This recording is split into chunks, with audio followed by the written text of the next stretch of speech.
오랫도록 사랑받고 있는 영화죠. 1970년에 개봉했던 러브스토리. 그 주인공 제인이가 바로 불치병에 걸려서 시한부 인생 선고를 받는데 그때 네. 그 질병이 바로 백혈병이었죠. 네, 수많은 영화나 드라마 속에서 이 백혈병 치료할 수 없는 불치병으로 묘사되곤 했습니다. 네. 그래서 사실 이 백혈병이란 이름만 들어도 무섭고 또 두려운 마음이 생깁니다. 하지만 요즘은 이 백혈병에 대한 진단과 치료법이 워낙 또 다양해지면서 그 네. 완치율도 높아지고 있다고 합니다. TV 메디컬 약선 오늘 이 시간을 통해서 이 백혈병의 진단과 치료 방법에 대해서 자세히 알아보도록 하겠습니다. 네, 도움 말씀 주실 오늘의 주치 혈액종양내과 문준호 교수님과 함께하겠습니다. 안녕하세요. 안녕하세요. 왠지 모르게 불치의 병을 앓는 가련한 여주인공을 떠올리게 되는 질환 백혈병. 백혈병은 불치병이란 편견을 깨고자 혈액종양내과 문준호 교수가 나섰다. 독일의 병리학자 피르호의 발견 이후 약 170년의 세월 동안 백혈병은 수많은 사람을 절망시켰다. 백혈병이 면역세포 또 혈구에 이상이 생긴 병이기 때문에 백혈구 증가가 되면 뭐 열이 난다든지 또 특히 이제 빈혈이라든지 혈소판 감소 때문에 어지럽다든지 숨이 차다든지 또 멍이 드는 증상인데 이런 증상들은 백혈병만의 증상은 아니고 일반적으로 나타날 수 있는 증상이기 때문에 사실 어떻게 보면 뭐 초기에는 좀 간과하고 지나가는 경우도 가끔 있을 수는 있습니다. 그래서 그렇지만 이런 증상들이 계속 지속이 된다면은 와서 빨리 검사를 받아 보셔야 되겠죠. 변화하는 사회 속에서 암을 비롯해 질병 대부분의 유병률이 계속 오르는 추세인데 혈액암의 일종인 백혈병 역시 노년층을 중심으로 꾸준히 증가세를 보인다. 실제로 백혈병의 발생 원인은 아직까지 명확하게 밝혀진 건 없는데 과거에는 방사선이라든지 여러 가지 화학약품 노출들이 원인일 거라고 생각을 하고 있는데 실제로 인과관계가 밝혀진 건 없고 또 특히 이제 환자분들이나 보호자분들이 이제 유전적인 부분들 많이 여쭤보시는데 실제로는 유전되는 부분은 사실 좀 아직까지도 명확하진 않습니다. 백혈병은 크게 만성과 급성으로 분류되는데 만성 백혈병의 경우 고혈압과 당뇨처럼 조절이 가능한 반면 급성 백혈병은 치료 과정에 어려움을 겪는 경우가 여전히 많다. 물론 최근에는 이 에펠티스 양성 백혈병도 이제 그 표적 치료제가 개발되어서 이제 국내에서도 허가돼 있는데 아직까지는 이제 보험이 적용되어 있지 않기 때문에 모든 환자가 치료를 받지는 못하고 있고요.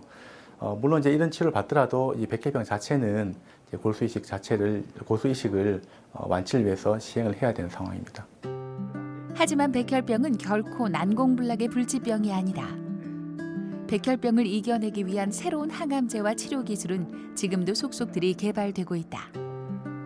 모든 환자들이 걱정 없이 치료받는 날까지 의료진들의 연구는 계속된다. 물론 이제 혈액암이라는 치료가 상당히 다른 항암 치료와 마찬가지로 힘든 과정을 겪어야 되지만은 그래도 그만큼 또 좋은 또 결과를 또 완치가 될 수 있는 가능성이 충분히 있는 암이기 때문에 좀 더 적극적으로 생각하시고 하시면 될 것 같고 또 최근에 또 여러 가지 뭐 환자분들의 증상에 맞게 보조적인 치료제들이 많이 개발되어 있기 때문에 치료 과정도 좀 순탄하게 치료할 수 있는 방법을 서로 찾아가는 과정이니까 적극적으로 생각하시고 항상 이제 치료가 잘 될 수 있다는 긍정적인 마음을 가지고 계시면 될 것 같습니다. 영화나 드라마 보면요. 대부분이 좀 아쉽게도 백혈병의 그 주인공은 어린아이들 내지는 또 젊은 여성들이 많이 등장하는 것 같습니다. 네. 교수님 어떻습니까? 실제로도 좀 그런 경향이 있습니까? 언론을 통해서 또 드라마를 통해서 여성이나 어린이들이 많이 이제 주인공 나오게 되는데요. 네. 네. 실제로 이제 급성 백혈병은 사실 연령대에 따라서 발생이 좀 다른 양상을 보이고 있습니다. 예. 급성 골수성 백혈병 같은 경우에는 주로 이제 5, 60대 이제 성인에서 주로 많이 발생하게 되고, 급성 림프구성 백혈병은 이제 소아에서 많이 발생하는 것으로 알려져 있지만, 성인도 5, 60대에 좀 증가하는 양상을 보여주고 있습니다.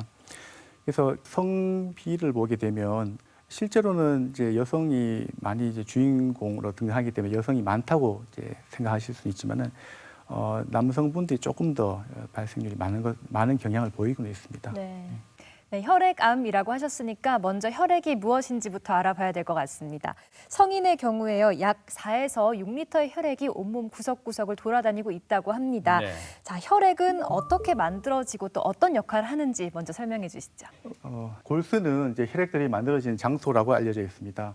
실제로 골수는 이제 아주 어린 소아에서는 이제 간이라든지 비장 또는 흉골에서 만들게 되는데, 태어난 이후에 성인이 됨으로 인해서 특히 골반뼈라든지 척추에 있는 골수에서 주로 혈액을 만들어지게 되고요. 거기에 존재하는 조혈모 세포에서 적혈구라든지 백혈구 또 혈소판, 그 대표적인 이 세 가지 종류의 혈액을 만들게 됩니다. 네. 적혈구의 역할은 우리 전신에 산소를 공급하는 역할을 해서 세포들이 숨을 쉴 수 있도록 해준 역할을 하고 있고, 백혈구는 여러 가지 종류가 있는데 대표적인 역할은 이제 감염을 예방하는 역할을 하게 됩니다.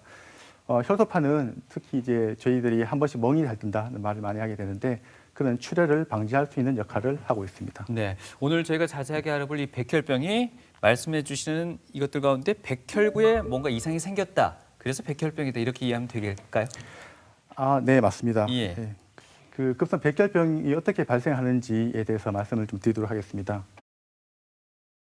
그래서 주로 이제 골반뼈죠. 그러니까 골반뼈에서 조혈모 세포가 존재하게 되는데, 이 조혈모 세포가 정상적인 성장 과정을 거쳐서 이런 이제 다양한 종류의 이제 백혈구들, 그리고 이제 혈소판, 그리고 적혈구를 만들게 됩니다. 또 분화 과정에서 림프국의 세포로 이제 발전해서 면역을 담당하는 세포를 만들게 되는데, 이런 이제 정상적으로 성장을 해야 되지만은 어느 단계에서 이제 성장을 못하는 이제 정부 세포들이 골수에 증식을 하게 되면 정상적인 이제 조혈 기능을 방해해서 이제 백혈병이 이제 발생을 하게 됩니다. 그래서 오늘 말씀드릴 이제 급성 골수성 백혈병은 이 골수계 정부 세포가 정상적인 성장을 못하는 과정을 겪게 되고, 림프구성 백혈병은 이런 림프구 정부 세포가 이런 다양한 종류의 림프구로 성장을 못해서 생기는 것이 급성 림프구성 백혈병이라고 말할 수 있습니다. 네. 방금 말씀 급성 백혈병, 이 급성 백혈병의 그 원인도 한번 짚어 주셨으면 하는데요. 급성 백혈병의 원인은 사실 잘 알려져 있지 않지만은 환경적인 요인 또 유전적인 요인 등 다양한 원인이 영향을 미칠 것이라고 말은 하고 있습니다. 그렇지만은 아직까지 근본적인 원인에 대해서는 이제 알려져 있지 않고, 과거에 항암 치료를 받았다든지 또는 방사선 노출 또는 여러 가지 독성 물질에 노출된 이후에 2차적으로 백혈병이 증가할 수 있다고 알려져 있습니다. 네. 그리고 최근에는 특히 이제 고령에서 이제 클론성 조혈증이 이제 많이 발견되고 있는데, 이로 인해서 혈액암과의 연관성이 많은 보고가 되고 있습니다. 네. 클론성 조혈증이라고 하셨는데 저희가 어떻게 이해를 하면 좋을까요? 저희들이 그 대장암을 예로 든다면은 예. 우리가 검진을 받다 보면은 대장의 용종이라는 것을 발견하게 되죠. 그 용종이 이제 치료를 하지 않고 놔두게 되면 이제 우리가 대장암으로 발전을 할 수가 있습니다. 물론 모든 용종이 이제 그 대장암으로 발생하는 건 아니고, 일부의 좀 악성의 성질을 가진 용종이 발생을 하게 되는데, 이 클론성 조혈증도 어떤 이제 그 조혈모 세포가 가진 일종의 유전적인 이상을 가지고 있는 건데, 아직까지는 이 클론성 조혈증이 이제 백혈병과 연관성은 밝혀져 있지만은, 그렇다고 이런 클론성 조혈증을 가진 모든 환자들이 또 백혈병을 진행하는 것은 아니기 때문에 지금 어떻게 해서 이 유전자를 가진 성인들이 백혈병을 진행하냐에 대해서는 아직 계속 지속적인 연구가 필요할 것으로 생각이 됩니다. 앞서 원인을 짚어주실 때 두 번째로 언급된 내용입니다. 항암 치료 또는 방사선 치료 이후에 2차적으로 백혈병 발생이 증가할 수 있다고 해주셨는데요. 네. 요즘 그 휴대폰에서 나오는 전자파 또한 맞아요. 그 요인이 될 수 있다, 이런 얘기들도 있어요. 교수님 보시기엔 어떻습니까? 사실 이제 전자파가 어떤 암을 일으킨다는 말은 과거 70년대부터 꾸준히 이제 네. 나오고 있는 이야기인데 2000년대 초반에 세계 보건기구에서 전자파가 특정 암을 좀 일으킬 수 있는 위험성이 있다라는 그런 이제 보고를 하고 난 이후에 거기에 대한 이제 후속적인 연구들이 많이 진행이 되었었습니다. 사실 그 발표 이후에 많은 이제 세계적인 연구소에서 사실 거기에 대한 반박하는 이제 보고를 많이 하였는데요. 가장 최근에 이루어진 영국 암학회에 발표되었는 2019년도에 발표되었는데 영국에 있는 경찰들 이제 4,000명 정도 되는 경찰들에서 이제 그런 이제 휴대폰을 많이 쓰는 경우, 그다음에 쓰지 않는 경우에 어떤 특정한 암이 발생하느냐를 조사했는데 크게 연관성이 없는 것으로 알려져 있고 현재까지 나온 여러 가지 증거로서는 이 전자파가 백혈병을 일으킨다고 아직 보기는 힘들 것 같습니다. 전자파가 직접적인 영향은 없다고 하셨는데 이게 아무래도 무서운 질환으로 인식되고 있다 보니까 이런저런 이야기가 많이 그렇겠죠. 나오고 있는 것 같습니다. 예. 실제 백혈병 발생 빈도는 어느 정도인지 또 어떤 증상이 있을 때 이 백혈병을 의심해 봐야 되는 걸까요? 이제 2017년도에 전체 암 중에서 2,300건에서 이제 급성 골수성 백혈병이 진단되었었습니다. 예. 연령 분포를 보시게 되면 실제로 이제 50대, 60대에서 보면 가장 이제 많이 이제 발생을 하고 있는 것으로 알려져 있고요. 반면에 급성 림프구성 백혈병은 전체 암 발생의 0.4%니까 실제 전체 암으로 본다 하면 이 백혈병이라는 질환은 크게 많은 이제 발생률을 보이고 있지는 않습니다. 예. 그렇지만 특히 소아에서는 특히 이제 많이 이제 림프구성 백혈병이 진단이 되는데 네. 소아암에서는 가장 큰 많은 부분을 차지하고 있고요. 또 성인에서도 일부 이제 림프구성 백혈병이 50대, 60대 많이 발생하고 있지만은 성인과 좀 다른 성질을 가지게 됩니다.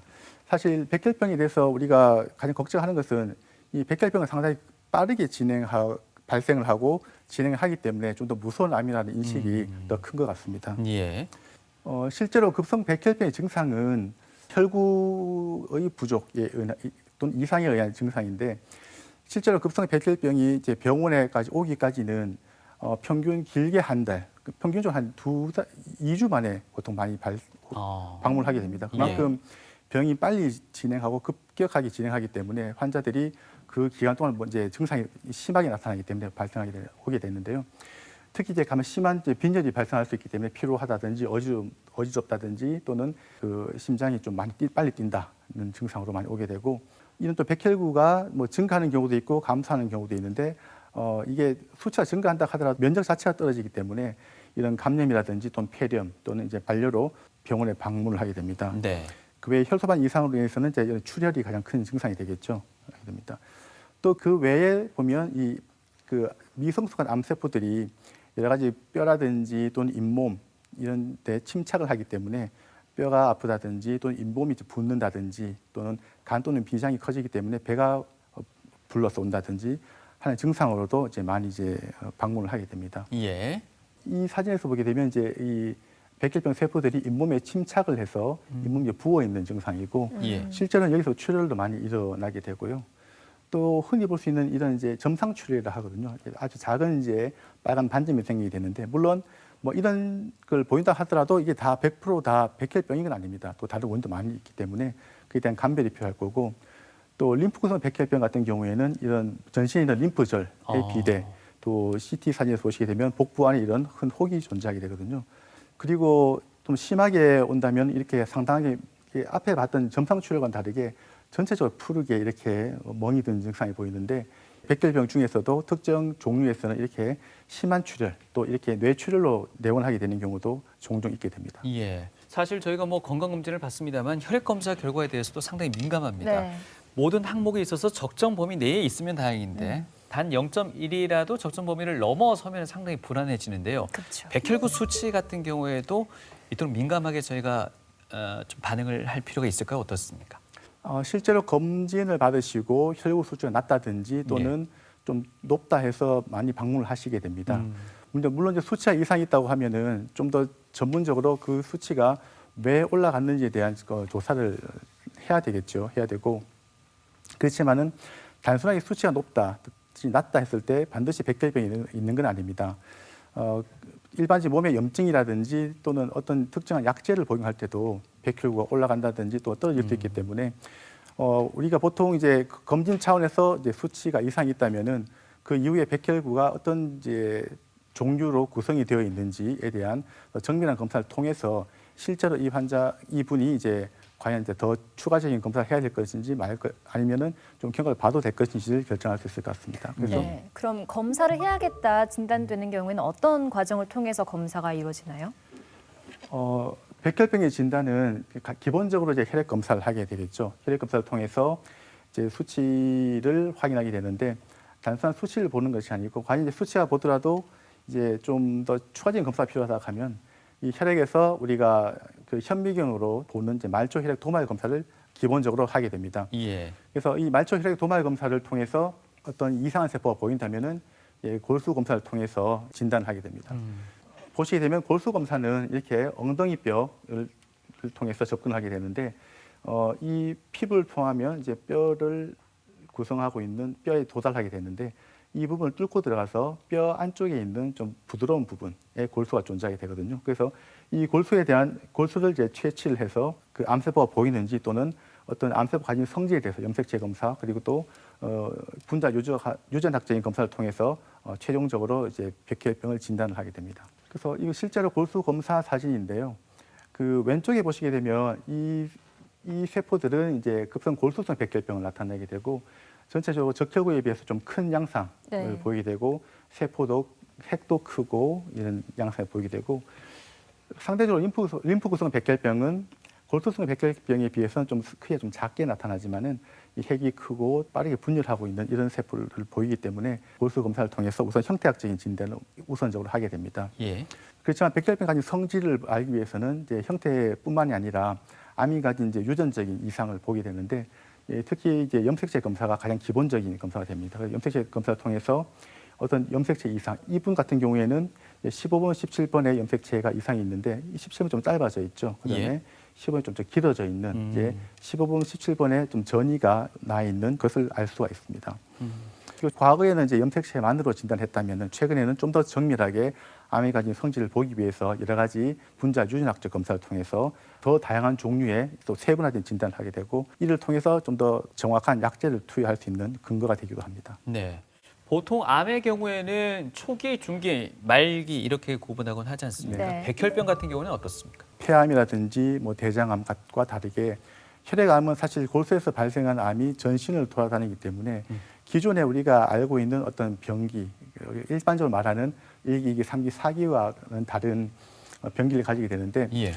특히 골수성 백혈병 같은 경우에는 앞에 골수 검사를 통해서 나온 이제 염색체라든지 분자 유전학적 검사를 통해서 그게 저위험군 또 중간 위험군 또 고위험군으로 이렇게 나눌 수가 있습니다. 그리고 림프구성 백혈병 같은 경우에는 사실 상당히 위험군이 상당히 다양하게 나타나게 되는데 대표적인 것이 9번, 22번 염색체, 우리가 필라델피아 염색체라고 하는데 이것이 가지고 있으면 이제 고위험군으로 분류를 하게 되고 그 외 다른 유전자들은 어떤 어떤 치료를 하느냐에 따라 가지고 이 유전자가 고위험군이 될 수도 있고 저위험군이 될 수도 있습니다. 특히 최근에는 소아 림프구성 백혈병 같은 경우에 치료 이후에 그 유전자가 얼마큼 빨리 좋아지느냐, 없어지느냐, 또는 그 얼마큼 깊이 이제 반응을 오냐에 따라 가지고 고위험군이 나눠지게 되는 경우도 있습니다. 네.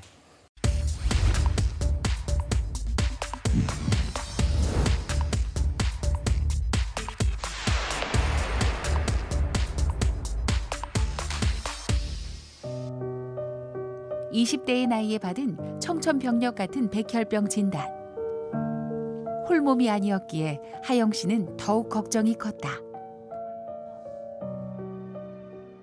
그때 임신 중이었는데 이제 35주에서 이제 복통이 있어가지고 내원했다가 갑자기 피 검사를 그냥 우연찮게 했는데 이제 구미병원에서 큰 병원으로 한번 가봐라 이래가지고 이제 그때 검사를 시작했고요. 그래서 출산을 급하게 하고 치료를 했어요. 별다른 증상이 전혀 없었는데 근데 어릴 때부터 멍이 잘 들어서 주위에서 너 백혈병 아니냐 이런 얘기를 많이 했었어요. 하영 씨의 진단은 급성 림프구성 백혈병. 가장 공격적이라고 알려졌지만 의외로 예후는 좋은 편이다.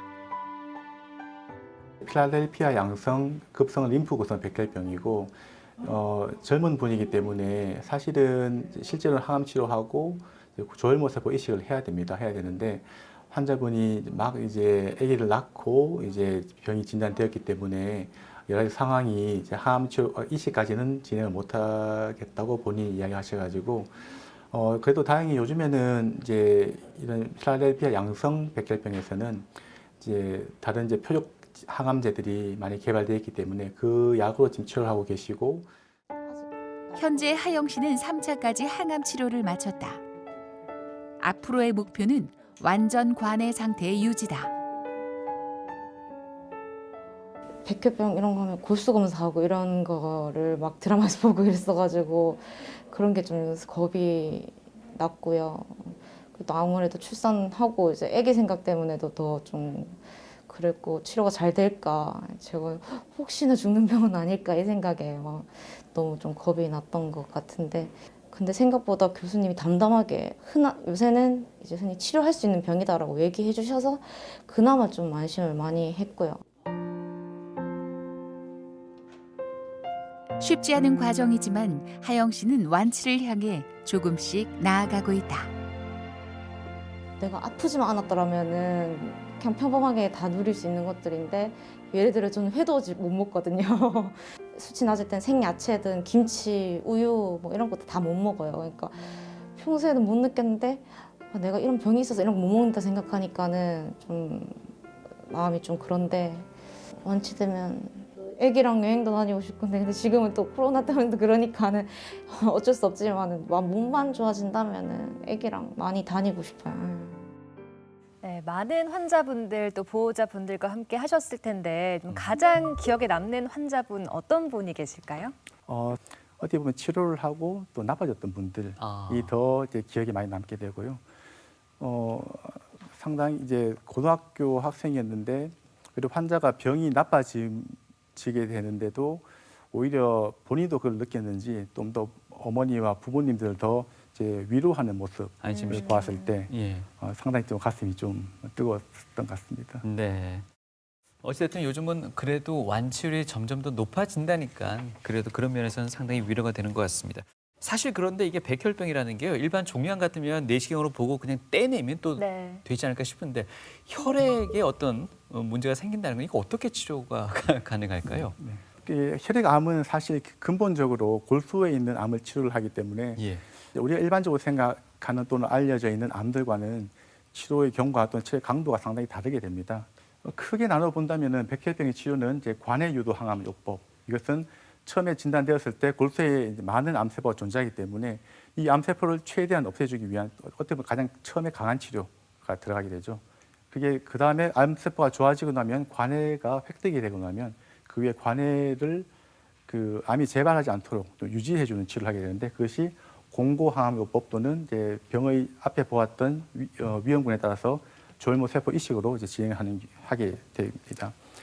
물론 이제 이식하지 않는 일부분 또는 백혈병 종류에 따라서는 이제 암을 최대한 이제 억제시키고 재발하지 않도록 유지하는 항암요법을 또 2년 가까이 이상 하는 경우도 있게 되고 특히 림프구성 백혈병에서는 뇌 같은 중추신경계에 또 재발을 잘 하기 때문에 예방적으로도 우리가 뇌 쪽에도 이제 항암제를 이제 투여를 하게 됩니다. 네. 그래서 사실 이렇게 해서 완치가 되면 좋겠지만 또 재발을 할 수 있기 때문에 그런 경우에는 좀 더 처음에 썼던 약들과는 다른 약제를 바꿔서 구제 항암요법을 또 치료를 하게 또 합니다. 실제로 이제 급성 골수성 백혈병과 림프구성 백혈병은 치료하는 약제 또는 스케줄이 상당히 다른데요. 급성 골수성 백혈병은 관해 유도요법으로 이 3+7 항암요법이라는 것이 가장 기본적으로 이루어지고 있습니다. 이 3+7 항암요법에다가 최근에는 이런 새로운 표적 치료제들이 많이 개발이 되어 있는데 아직 국내에서 적용하기에는 조금 이제 제한적인 경우가 많고 실제로 우리가 이 한 가지 약제는 3일 또 한 가지 약제는 이제 7일 동안 투여를 하게 되는데 이 골수에 있는 또 면역 세포를 치료하는 치료다 보니까 우리가 백혈구가 거의 제로까지 0이 될 정도로 떨어지는 경우도 있거든요. 그래서 심한 혈액수지 감소 또는 혈소판 감소로 인해서 특히 첫 치료할 때는 이제 가장 심한 이제 부작용이 많이 생길 수가 있습니다. 그렇지만 이 14일을 지나게 되면 이제 백혈구가 정상적인 백혈구가 회복되기 시작해서 보통 이제 28일 정도 되면 혈구 수치도 회복되고 이때는 다시 골수 검사를 통해서 골수의 암세포가 얼마큼 남아 있는지 확인을 해서 이제 관해가 왔다는 걸 처음으로 이제 확인을 하게 됩니다. 그다음에 관해가 온다면은 그 이후에는 이제 암이 이제 숨어 있는 암세포를 죽이기 위해서 이제 공고 항암 요법이라든지 또 암이 가진 성질이 나쁘다면 조혈모세포 이식까지 진행을 하게 되는데요. 공고 항암 요법은 이제 1일, 3일, 5일 이렇게 격일로 3번 투여하는 것이 가장 표준적으로 많이 이용되게 되고 이것도 치료를 하고 나면 4주 간격 또는 5주 간격으로 3번 또는 4번까지 투여를 하게 됩니다. 물론 이 공고 항암요법을 하다가 적절한 공격이 나타난다면은 조혈모세포 이식으로 이제 진행을 하게 되겠죠. 그래서 이런 이제 관해 유도 후의 치료의 목적은 무엇인가 하면 우리가 처음에 관해 유도 항암 치료를 하고 난 이후에 골수에서 암세포가 없어졌다고 하지만은 우리가 눈에 보이는 암세포는 없어졌지만은 실제로 우리가 눈에 보이지 않는 부분에 암세포는 존재를 할 수가 있거든요. 실제로 우리가 항암 치료를 해서 암세포가 많이 줄었다 하지만은 우리가 실제로 검사실을 통해서 알 수 있는 것은 이 정도까지밖에 알 수가 없어요. 그렇게 되면 실제로 환자가 이까지 암세포가 감소했다면은 우리가 실제로 보기에는 관해가 왔다고 보이지만은 이 상태에서 치료를 하지 않고 기다리면은 다시 재발을 하게 되거든요. 그래서 더 깊은 쪽으로 완치를 위해서 치료하기 위한 방법이 이런 이제 관해 유도 후에 공고 항암 요법이라든지 동종 조혈모세포 이식을 보통 하게 됩니다. 림프구성 백혈병은 상당히 좀 다양하고 치료 약제의 조합도 다른데요. 성에서 대표적으로 쓰고 있는 2가지 치료 프로토콜을 살펴보시면 과거 성이 가장 대표적인 이제 항암 치료법이고 이제 A와 B 이 2 코스를 이제 반복적으로 8번까지 치료하는 것이 가장 표준적인 치료였습니다. 이후에 이것도 적절한 공격이 나타난다면은 동종 조혈모세포 이식으로 이제 진행을 하게 되고요. 국내에서 만든 이제 프로토콜로 이제 좀 더 이제 이 림프구성 백혈병은 또 소아들의 성적이 좋기 때문에 소아들에서 좀 쓰는 약제를 좀 더 차용을 해오고 좀 더 강하게 치료하는 방법인데 항암 치료를 하고 난 이후에 중간에 한 번 좀 더 강하게 치료하는 또 약제도 조합도 좀 다르게 치료하는 프로토콜도 있습니다. 그래서 다양하게 환자들의 상태라든지 또는 질환의 초기 특성에 따라 가지고 치료 방법을 선택을 하게 됩니다. 네. 앞서 뭐 재발 막기 위해서도 관해 후 치료라는 것도 언급을 해주셨는데 또 하나의 방법으로 조혈모세포 이식 네. 또 언급을 해주셨습니다. 이 부분에 대해서 좀 더 구체적으로 알아볼까요? 네, 그 조혈모세포 이식은 이제 어떻게 보면 환자가 백혈병이라는 것이 골수에 있는 조혈모세포 자체에 암이 생긴 거기 때문에 그 조혈모세포를 정상적인 조혈모세포로 예. 바꿔준다는 것으로 접근하면 될 것 같고요.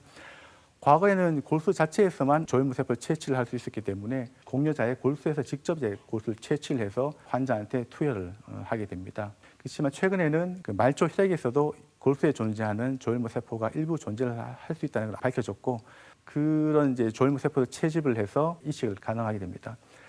그래서 크게 조혈모세포 이식은 동종 조혈모세포 이식과 이제 자가 조혈모세포 이식으로 나눌 수 있는데 이 동종 조혈모세포 이식은 우리가 일반적으로 생각하는 이제 타인에서 조혈모세포를 받는 이식을 말하는 거고 자가 조혈모세포 이식은 백혈병에서 흔히 이루어지고 있지는 않지만 림프종이라든지 골수종 환자에서 주로 이루어지게 되고 물론 일부 조금 나쁜 성질을 가진 특히 동종 조혈모세포 이식을 못한다든지 이런 경우에는 자가 조혈모세포 이식을 또 하기도 합니다.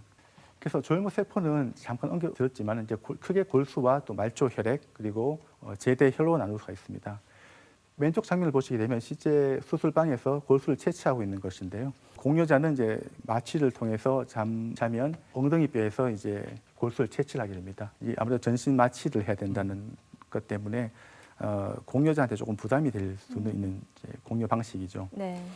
물론 이제 조혈모세포가 골수에만 존재를 하지만은 이제 일부 혈액에서 존재를 하게 되거든요. 그래서 그 조혈모세포를 가동화라는 방식을 통해서 좀 더 많이 이제 일반 혈액에 존재하게 조작을 하고 난 다음에 피를 걸러주면서 필요한 조혈모세포만 이제 우리가 채집을 하는 방식이 이제 말초 혈액 조혈모세포입니다. 공유가 될 수 있고 또 흔히 이제 우리가 제대혈을 통해서 제대혈을 우리가 보관하게 되는데 제대혈을 통해서도 우리가 조혈모세포 이식을 이제 진행을 할 수가 있습니다.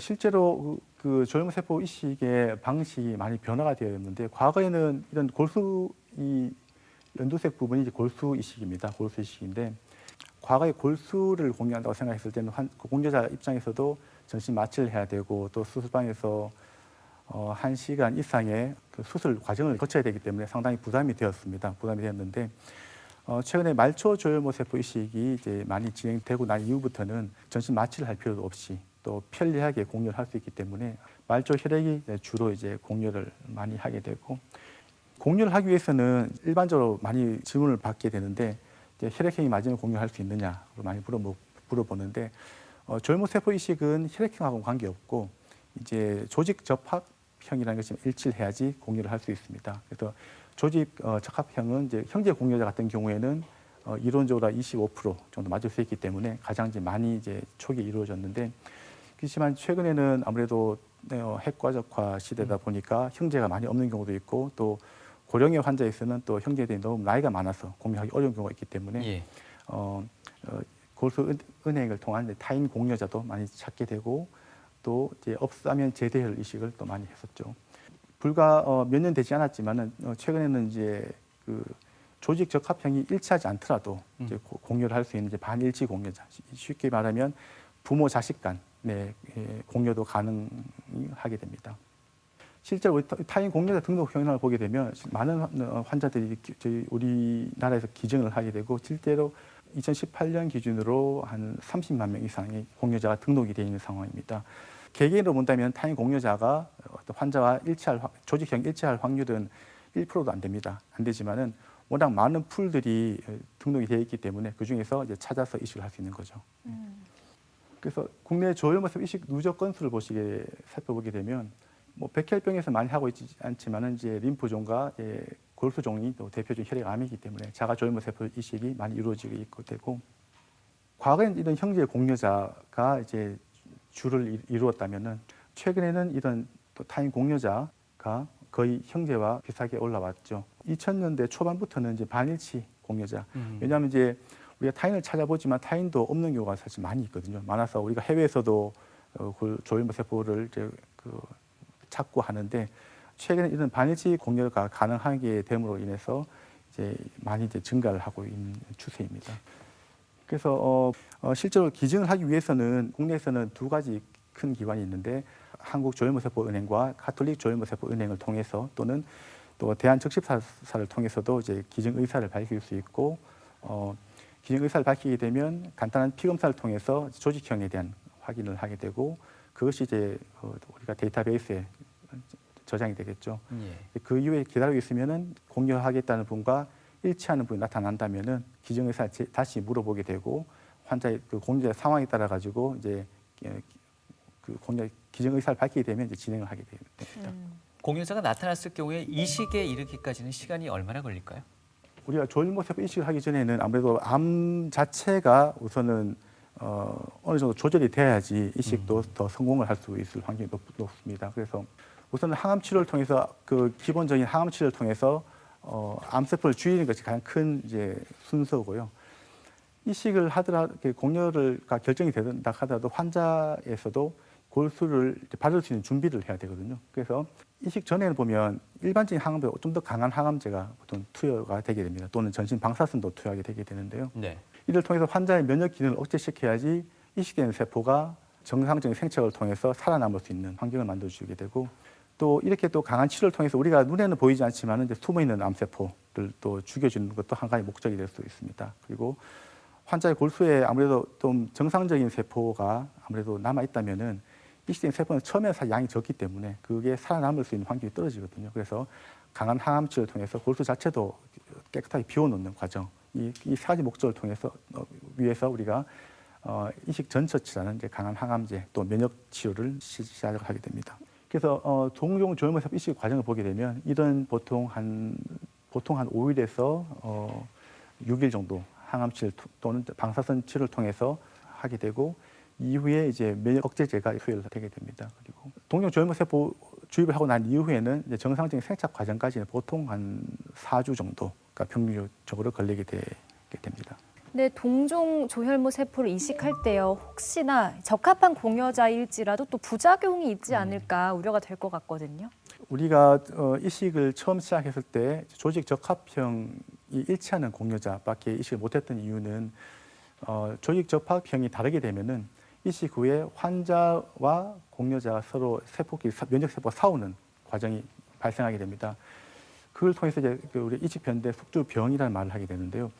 물론 이런 이식변대 숙주병이라는 게 꼭 나쁘지는 않습니다. 이렇게 싸움을 통해서 숨어있는 암세포를 또 죽여주기 때문에 이 과정이 필요하긴 필요한데 네. 그렇지만 이게 너무 심하게 나타나서 환자의 정상적인 장기 또는 폐를 공격하게 되면은 이 환자의 정상적인 이제 삶의 질을 떨어뜨리기 때문에 조직 접합형을 일치하는 이 공여자를 주로 이식을 하게 됩니다.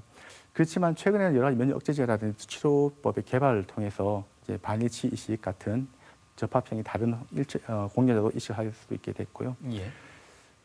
보통 이제 과거의 100일 기준으로 급성과 만성을 나누게 되거든요. 물론 이제 급성 숙주 반응은 피부라든지 간 또 장 쪽에 주로 손상을 일으키게 되고 만성 숙주병은 이제 전신에 걸쳐서 이제 일어날 수가 있습니다.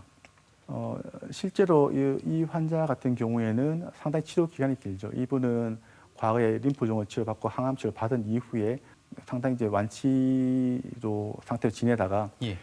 2020년도에 2차적인 백혈병이 발생했는데 그래서 이제 항암 치료를 하고 관해가 와서 이제 조혈모세포 이식을 했고 공여자가 이제 반일치 아들한테 받았던 환자입니다. 그래서 네. 처음에 이식하고 난 이후에 한 2달쯤 됐을 때 이렇게 피부가 전체 다 벗겨지는 그런 이제 심한 이제 숙주 반응이 왔거든요. 이 정도 같은 게 보통 이제 사기라고 보게 되는데요. 그냥 심한 단계죠. 그래서 숙주 반응에 대한 치료를 급하게 시작하게 되었고 이렇게 치료 후에 이렇게 많이 상태가 좋아진 상태입니다. 반면에 또 만성 숙주병 같은 경우에는 이식 후에 보통 3개월 이후 또는 다양한 장기가 생기게 됐는데 이분은 이제 13년도에 진단받고 난 이후에 당시에는 상당히 이제 염색체 상만 본다면은 좋은 예후 인자이기 때문에 이식을 하진 않았었습니다. 그렇지만 그 당시에 처음 진단받을 때 백혈구가 상당히 높았기 때문에 정상이 한 10배 이상 높았기 때문에 우리가 좀 더 강하게 치료하기 위해서 자가조혈세포 이식을 했는데 그 위에도 재발을 하게 되었고 그래서 2015년 7월 달에 이제 형제를 통해서 이제 동종조혈세포 이식을 했습니다. 그 이후에 사실 크게 숙주 반응이 없이 잘 경과가 좋았었는데 2017년 5월 달, 한 2년 지나서부터 폐 숨찬 증상이 좀 발생하면서 폐 쪽이 이렇게 손상이 와서 이렇게 폐가 다 이렇게 짜부러져 있죠. 망가져 있고 공기가 새는 이런 상당히 심한 폐 숙주 반응이 왔었습니다. 그래서 환자는 이제 집에서 화장실 가는 것도 힘들 정도의 집에서 계속 산소를 쓰고 있는 상태였기 때문에 네. 그래서 우리가 폐 숙주 반응, 폐 이식도 한번 고려해보자 해서 그에 대한 준비를 하고 이제 폐 이식이 진행이 되었었습니다. 최근에 보면 이제 일상생활을 할 정도로 건강하게 회복된 상태입니다. 네. 그래서 국내 이제 조혈모세포 이식이 어느 정도 수준인지를 좀 보여드리려고 이 슬라이드를 준비했는데요. 실제로 그 2015년에서 18년까지 2,300명 정도에 되는 이제 조혈모세포 이식을 한 국내 환자들을 보게 되면은 이런 생존율 면에서는 유럽의 큰 센터들과 동등한 수준의 생존율을 보여주게 되고 그렇지만 앞에서 보여드렸듯이 이제 단순하게 병만 재발 안 한다고 환자가 정상적인 생활을 할 수 있는 것은 아니기 때문에 병도 없고 재발도 없으면서 이제 그 숙주 반응도 심하지 않는 이런 상태가 돼야지 어떤 건강한 생활을 할 수가 있습니다. 그래서 최근에 보는 것이 보면 이제 재발도 안 하고 숙주 반응도 없는 생존율을 많이 보게 되는데 그 부분도 국내에서 보면 거의 한 40%에서 50% 가까이 되는 외국과 비교해도 손색이 없는 이 성적을 보여주고 있습니다. 네. 예. 그다음에 자가조혈모세포 이식은 백혈병에서 많이 하고 있지는 않지만은 공여자가 없다든지 또 숙주병과 같은 합병증을 좀 예방하기 좀 막아주기 위해서 자가조혈모세포 이식을 또 하게 되는데 자가조혈모세포 이식은 이제 공여자 자체가 본인이 환자가 되기 때문에 환자에서 이런 이제 조혈모세포를 채취하게 됩니다. 물론 골수에서 직접 채취하는 것은 아니고 말초 혈액 공여와 마찬가지로 이제 어떤 가동화라고 하거든요. 이런 조혈 촉진제를 통해서 골수에 있는 이제 조혈모세포가 일반 혈액에 나올 수 있도록 이제 투여를 하고 난 이후에 이틀 또는 3일에 걸쳐 가지고 이제 조혈모세포를 채취를 하게 됩니다. 채취하고 난 이후에는 2, 3주 정도 환자가 회복하고 난 이후에 환자는 이제 고용량 전처치 항암제를 하게 되고 이식을 보통 하게 됩니다. 그래서 좀 더 이제 숨은 암세포를 없앨 수 있는 확실한 치료 방법이 될 수도 있고요. 그렇다고 모든 백혈병이 골수 이식을 해야 되느냐? 또 그렇지는 않습니다. 않고 특히 백혈병 중에서 이제 3형 백혈병 또는 전골수성 백혈병이라고 이야기하는데요. 이 백혈병은 좀 성질이 다른 게 진단 시 또는 이제 첫 치료, 관해 유도 항암 치료할 때 상당히 출혈이 높습니다. 이게 상당히 출혈이 높기 때문에 어떤 분들은 처음 진단될 때부터 이런 뇌출혈이 너무 심해서 치료까지도 못 들어가는 경우도 생길 수도 있고요. 이분 같은 경우에는 젊은 남자 환자인데 이분도 이제 치료하면서 이렇게 뇌출혈이 발생했었습니다. 어떻게 보면 이제 이런 뇌출혈도 포기를 할 수가 있는데 이 병 같은 경우에는 이 과정만 혹시나 잘 넘길 수 있으면 완치가 될 수 있기 때문에 이 상태에서 이제 중환자실에서 항암 치료를 하면서 네. 또 뇌에 대한 치료도 같이 했던 환자이고 약제 때문에 폐에도 부종이 생기고 상당히 초기에 상당히 고생을 많이 했던 분인데 다행히 지금 이제 2년, 3년 지나는 상태에서 이제 관해 상태로 또 완치 상태로 가고 있는 상태입니다. 네. 네. 그다음에 또 고령 환자에서는 아무래도 이런 이식이 완치의 방법이긴 하지만 전신 상태라든지 또 합병증이 많이 있기 때문에 골수 이식을 못하는 경우가 많이 생기죠. 물론 이제 이런 이제 젊은 분과 같이 7+3이라는 이제 항암 치료를 할 수 있으면은 좋겠지만은 그것을 못 견디다든지 또는 합병증이 있다면은 좀 더 저강도 항암 치료를 통해서 약하게 치료를 해서 병을 조절해가는 과정이 있을 수 있고 최근에는 또 저메틸화 치료라고 해서 이런 우리가 어떤 유전자를 발현이 제대로 안 되기 때문에 암이 생기는 거거든요. 그래서 이런 유전자를 정상적으로 발현을 시킬 수 있도록 하는 방법이 저메틸화 치료인데 이 치료를 통해서도 물론 이제 단기간에 병이 좋아지지 않지만은 석 달, 넉 달 치료하다 보면 암세포가 없어지는. 그래서 고령 환자는 또 그 환자분의 이제 상태에 맞게 또 치료제를 결정을 하게 됩니다. 여기서 말씀하신 고령이라면은 백혈병 치료에 적합한 나이는 어느 정도로 보십니까? 실제로 사실 제가 처음 이런 병을 보기 시작했을 때 2000년도 중후반만 하더라도 사실 60세가 넘어간다면 이제 골수 이식을 생각을 하지 않았었습니다. 그 당시에는 뭐 치료를 떠나가지고 환자분의 전체적인 그 상태가 그 당시에는 많이 좋지 않으셨거든요. 그렇지만 예.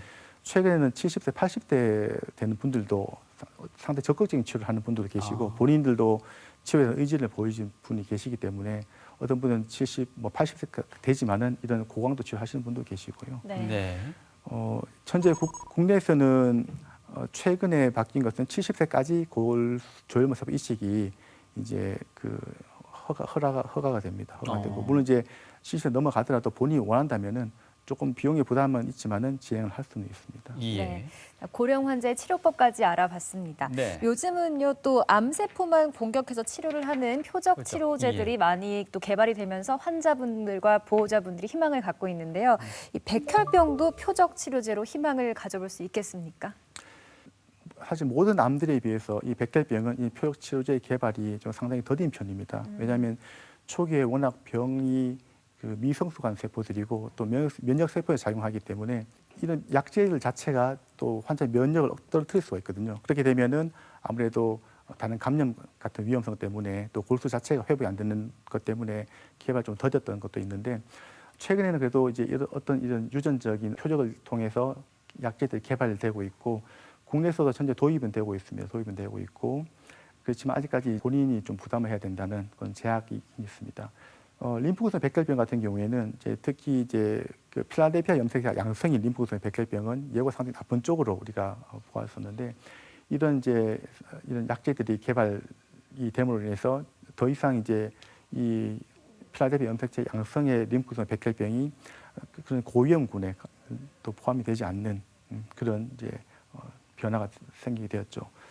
그리고 재발한 후에는 사실 치료 방법이 없었지만은 또 이런 그 암만 공격할 수 있는 약제들이 개발이 되어서 좀 더 이제 또 재관해를 유도할 수 있고 재관해를 통해서 다시 이식을 또 기대해 볼 수 있는 그런 완치법이 많이 증가가 되고 있습니다. 네. 그렇지만 이런 기존에 쓰던 일반적인 항암제와 다르게 새로 개발된 약제들을 보게 되면 본인의 면역 세포를 활성화시키다 보니까 뭐 사이토카인 방출 증후군 같은 환자의 면역계가 갑자기 활성화돼서 생기는 이런 문제가 생기게 되는데 물론 저희들이 여기에 대한 대처도 하고 있고요. 또 신경학적인 독성도 많이 생기게 됩니다. 그렇지만은 이 환자도 재발한 이후에 이런 면역 치료를 하게 되었었는데 기존 항암제의 가장 큰 문제라고 하면 치료를 할 때 백혈구가 떨어지고 혈소판이 감소하기 때문에 상당히 출혈이라든지 감염 위험이 상당히 컸거든요. 컸지만은 이런 새로운 약제들은 이런 혈구의 수치가 그렇게 많이 감소하지는 않습니다. 그래서 이런 장점이 또 있습니다. 그렇지만 새로운 부작용들이 많이 보이기 때문에 여기에 대한 대처라든지 이런 부분들도 많이 하게 되고 국내에서는 사실 모든 뭐 병원들이 또 이런 여기에 대한 대처를 잘 하고 있기 때문에 잘 치료가 잘 되고 있는 상태입니다.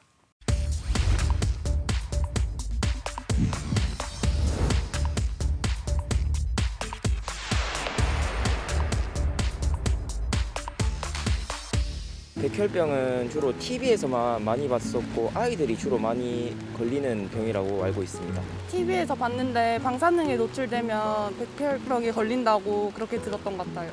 백혈병은 일단 치료가 힘든 불치병으로 알고 있습니다. 혈액을 통해서 암세포가 순식간에 퍼져서 감당할 수 없다 그러던데요. 해열제를 오래 먹으면 백혈병에 걸린다는 게 사실인가요? 사람들 사이에 돌고 도는 백혈병 카더라 통신 정확하게 네. 짚고 넘어가야겠습니다. 앞서 언급됐던 이 부분만 좀 짚어주시죠. 일단 해열제 오래 먹으면 백혈병 걸린다는 말 나왔지 않습니까? 네. 이게 사실입니까? 우리가 백혈병의 증상 자체가 멍이 잘 든다든지 또는 비슷한 증상이 생기기 때문에 아마 뭐 그렇게 오해를 할 수도 있을 것 같긴 합니다. 하는데 실제로 해열제는 뭐 장기간 복용하더라도 뭐 백혈병을 일으키는 건 아니고 물론 이제 뭐 이게 혈액암 환자에서는 특히 이제 골수 기능이 떨어진 환자에서는 이런 해열제들이 낮은 혈구 상태에서 기능 자체를 더 떨어뜨리기 때문에 아무래도 그런 이제 멍이 더 잘 든다든지 예. 합병증이 많이 생기기 때문에 이 약을 통해 가지고 백혈병이 생긴 것이 아니겠느냐 하는 생각을 할 수는 있습니다. 그렇지만은 그런 부분은 맞진 않고요. 맞지 네. 않고. 예. 알겠습니다. 자, 이 밖에 또 백혈병에 관한 궁금증들 약손 상담실에서 함께 풀어보도록 하겠습니다. 네. 첫 번째 사연 만나볼까요? 자, 백혈병은 전염이 되지 않는다고 알고 있습니다. 그런데 백혈병 환자들이 무균실에 입원하는 이유는 무엇인가요? 혹시라도 전염될 가능성이 있는지 궁금합니다. 무균실 치료받는 이유에 대해서 많이들 궁금해하시는 것 같습니다. 네. 어떻습니까, 교수님? 사실 백혈병 자체가 어떤 감염을 남한테 전파를 시키는 병은 아닙니다. 사실 이제 진단된 환자들이 많이 물어보는데 나이가 백혈병이니까 자식이 또 백혈병에 걸릴 것인가 많이 걱정을 하게 되거든요. 예. 그런 이제 우리나라에서는 이런 유전적인 경향을 보이는 경우는 상당히 드물다고 보시면 될 것 같고요. 백혈병 환자들이 무균실 치료를 받아야 되는 이유는 어떻게 보면 이 면역 세포 자체의 병이 생겼는데 더 강한 치료를 통해서 면역 세포를 더 없애주는 치료를 하기 때문에 상당히 심한 이제 감염이 올 수가 있죠. 그래서 어떻게 보면 환자 본인을 이제 보호하기 위해서 네. 그런 감염을 막아주기 위해서 무균실 치료를 하게 됩니다. 전염시키는 게 아니라 본인 스스로의 2차적인 감염을 예방하기 위한 것이다. 예, 알겠습니다. 다음 사연 소개해드리겠습니다. 50대 초반의 남성입니다. 요즘 손가락이 자주 붓고 몸에 이유 없는 상처나 멍이 잘 생깁니다. 피가 잘 안 막기도 하고 피로, 어지럼증, 호흡곤란과 가슴이 답답한 증상이 계속되는데요. 인터넷 찾아보니 백혈병 증상과 비슷하더라고요. 2달 전 혈액 검사에서는 모두 정상이라고 나왔는데 혹시 백혈병일 수도 있나요? 너무 겁이 나고 걱정이 됩니다. 하셨습니다. 네, 얼핏 보기에는 말씀해 주셨던 백혈병 증상들과 좀 비슷한 것 같습니다. 어떻게 진단해 주시겠습니까? 이 분이 이제 호소하고 있는 증상들이 보면 사실은 특정한 증상은 아니고 이런 증상들은 모든 이제 상황에서 생길 수 있는 이제 증상이거든요. 어떤 백혈병을 했을 때 백혈병만의 특정적인 증상이 있지는 않습니다. 있지는 않고 그래서 이 분 같은 경우에 검사를 통해서 백혈구 수치가 이제 정상으로 나왔기 때문에 우선 1차적으로 안심해도 되지 않을까 하는 생각이 백혈병은 아닌 것 같긴 한데 네. 물론 이제 백혈병이 이제 수치가 정상이라 하더라도 암을 구성하고 있는 여러 가지 성분들이 또 다르면은 또 추가적인 검사가 필요할 수 있기 때문에 한 번 더 근처 병원이라든지 또 정밀한 검사가 필요할 수 있습니다. 예를 들면은 뭐 말초혈액 도말 검사 필요할 수도 있는데 그렇지만 우선 이제 이분 같은 경우에는 또 아마 좀 추가적인 검사 하신 것 같고요. 예. 그래서 다 정상이기 때문에 아닌 것 같고 그렇지만 이제 그 실제로 우리가 이런 멍이 든다든지 또는 어지럽다든지 호흡 곤란 이런 증상이 호소하고 있는데 실제 우리가 이분같이 중년 같으면 알게 모르게 여러 가지 약제들 또 뭐 혈압이라든지 또는 당뇨라든지 또 관절염, 관절통을 통해서 약제를 또 복용하는 경우가 많거든요. 그래서 거기 쓴 약제들 보면 혈소판 기능을 떨어뜨리기 때문에 멍이 든다든지 하는 증상이 생길 수 있어서 이게 한번 본인이 복근 약자 있다 하면 거기에 대한 이제 한번 상담을 받아보는 거 좋을 것 같긴 합니다. 혈액 검사 결과가 정상인데도 백혈병이 나타날 가능성이 있습니까? 실제로 많지는 않습니다. 많지 않지만은 이 백혈병의 병 자체가 혈액 수치가 반드시 올라간다든지 떨어지는 것만은 아니거든요. 어떤 분들은 정상이지만은 이제 이상 소견을 보이는 경우도 있습니다. 그래서 우리가 아마 그 1차적인 검진을 통해서 수치만이가 이상이 있다면은 그 다음 검사에서는 암이 백혈구가 가지고 있는 여러 가지 분핵 같은 이제 세부적인 이제 항목들 검사를 통해서 1차적인 또 2차적인 확인을 하는 과정을 겪게 됩니다. 거기서 이상이 없다 하면 크게 걱정하실 필요는 없을 것 같습니다. 네, 알겠습니다. TV 메디컬 약손 오늘 이 시간 백혈병의 진단과 치료 방법에 대해서 알아봤습니다. 네. 자, 끝으로 교수님 오늘 내용 한번 정리해 주시죠. 오늘은 급성 백혈병에서 살펴보았는데요. 급성 백혈병은 이제 골수에서 발생하는 혈액암입니다. 진단을 위해서는 이제 골수 검사를 통해서 암이 가진 유전자 검사를 확인하게 되고 이를 통해서 위험군을 세분화하게 되는데 이런 위험군을 세분화를 해서 어떤 분들은 항암 치료만으로 완치가 될 수 있겠다. 또는 어떤 분들은 조혈모 세포까지 가야 되겠다는 결정을 보통 하게 됩니다.